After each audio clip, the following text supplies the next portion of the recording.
प्रेमानंद महाराज के सामने एक भक्त पहुंचा और उसने समस्या जब अपनी बताई तो आसपास के लोगों की आंखें फटी की फटी रह गईं। वो शख्स प्रेमानंद महाराज से बोलता है कि महाराज, मैं समलैंगिक हूँ, 150 से ज्यादा पुरुषों के साथ में मैं संबंध बना चुका हूँ और मुझे खुशी लाइफ में नहीं मिल रही है। मैं बहुत ज्यादा परेशान हूँ और इसी परेशानी के चलते घिरा हुआ मैं आपके पास में आया हूँ। प्रेमानंद महाराज ने पहले तो ध्यान से उस शख्स की बात सुनी और फिर जिस अंदाज में जवाब दिया, वो अंदाज सोशल मीडिया पर वायरल हो रहा है और लोग इसके बारे में बात कर रहे हैं।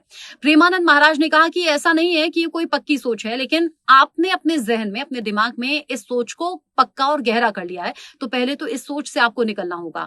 उन्होंने कहा कि पुरुष आपको पसंद है, कोई बात नहीं, महिलाएं आपको नहीं पसंद है, कोई बात नहीं, लेकिन अगर ये काम करके आपको खुशी नहीं मिल रही है और आपको ये लग रहा है कि संसार में, समाज में आपकी इमेज खराब हो रही है, तो आप इससे मजबूती के साथ में निकल सकते हैं। उन्होंने कहा, मानव शरीर ही हमें इसीलिए दिया गया है कि हम परेशानियों से लड़कर आगे बढ़ें, ना कि उन परेशानियों में घिर जाएं या फिर उनके सामने हार मान लें। उन्होंने ये भी कहा कि अगर आप महिलाओं की तरफ आकर्षित नहीं है तो कोई बात नहीं, आप भगवत गीता को अपनाइए और उसके ज्ञान को अर्जित कीजिए, फिर यहाँ आप पुरुष नहीं बल्कि महापुरुष की कैटेगरी में आ सकते हैं।